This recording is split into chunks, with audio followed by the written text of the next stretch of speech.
Good morning to all. Actually நான் வந்து பார்த்தீங்கன்னா கவிதா மேமோட பேஷண்ட். நான் ஆக்சுவலி மேமை எப்படி இது பண்ணேன்னா, மேமை எப்படி கேட்ச் பண்ணேன்னா யூடியூப் மூலியமாக தான். நான் இது சம்மந்தமாக ஏதாவது இது பண்ணி நான் இதில் தேடிட்டு இருக்கும்போது யூடியூப்ல கவிதா மேமோட கவுன்சிலிங்கை நான் பார்த்தேன்.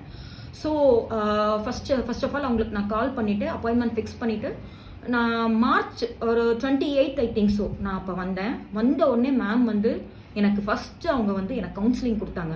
அந்த கவுன்சிலிங்கே பார்த்தீங்கன்னா ரொம்ப, அதாவது நம்ம மனசு என்ன சொல்லும், புத்தி எக்ஸாக்டாக இருந்தது. அவங்க எக்ஸ்பிளைன் பண்ண விதமாக இருக்கட்டும், அவங்க சொன்ன விதமாக இருக்கட்டும், மனசு என்ன பண்ணும், அதை பிரெயின் எப்படி எடுத்துகிட்டு போகும், அந்த பிரெயின் எப்படி ஃபங்க்ஷன் பண்ணி அந்த மனசுக்கு கொண்டு போகுது, புத்திக்கு கொண்டு போகுதுன்னு சொல்லி ஒவ்வொன்றும் பார்த்தீங்கன்னா அந்த கவுன்சிலிங்கே வந்து ரொம்ப நமக்கு அதை அந்த அட்வைஸை நம்ம வாங்கிக்கணுங்கிற மாதிரி இருக்கும். ரொம்ப எக்ஸாக்டாக சொன்னாங்க.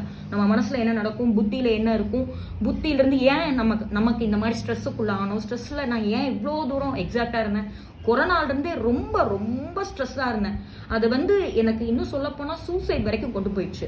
நான் மேம் கிட்ட கவுன்சிலிங் வந்ததுக்கப்புறம் எனக்குள்ள நிறைய சேஞ்சஸ். ஃபர்ஸ்ட் மந்த் எடுப்பில் தெரியாது கண்டிப்பாக. ஏப்ரல்லேருந்து கரெக்டாக எக்ஸாக்டாக சொல்லணும்னா மார்ச் எண்டிலிருந்து நான் ட்ரீட்மெண்ட்டில் வந்துட்டு இருக்கேன். ஃபர்ஸ்ட் எடுத்த உடனே கண்டிப்பாக எந்த ஒரு ட்ரீட்மெண்ட்டுமே எடுத்த உடனே வந்து கன்ஃபார்மாக தெரியாது. நமக்கு போக போக போக தான் அதோட ரிசல்ட் தெரியும். ஸோ தொடர்ச்சியாக அப்பையிலிருந்து ஏப்ரல் எல்லாம் பார்த்தீங்கன்னா ஓரளவுக்கு என்னால் டிஃப்ரென்ஸை ஃபீல் பண்ண முடிஞ்சுது. மேல அதை விட இன்னும் கொஞ்சம் பெட்டராக, ஜூனில் ரொம்பவே ரொம்பவே டுடிக்கோ ரொம்பவே என்னால் வந்து நான் ரொம்ப அதை கிரகிச்சிருக்கேன். ஆனால் அந்த இடப்பட்ட காலம் அவங்க சொல்லவே சொன்னாங்க, மேடம் எடுப்பில் இது சரியாகாது, நிறைய போராட்டங்கள் வரும். ஒரு விஷயத்தை நீங்கள் வித்ட்ரா பண்ண போறீங்க, நீங்கள் ட்ரீட்மெண்ட்குள்ளே வந்து இவ்வளோ வருஷம் அந்த ஸ்ட்ரெஸ்ல இருந்து நீங்கள் அதை வித்ட்ரா பண்ண போறீங்கன்னா அது போராட்டங்கள் வரும், அதை தாண்டி நீங்கள் வருவீங்க அப்படின்னு சொல்லி அவங்க இடையில கவுன்சிலிங்கும் கொடுத்தாங்க.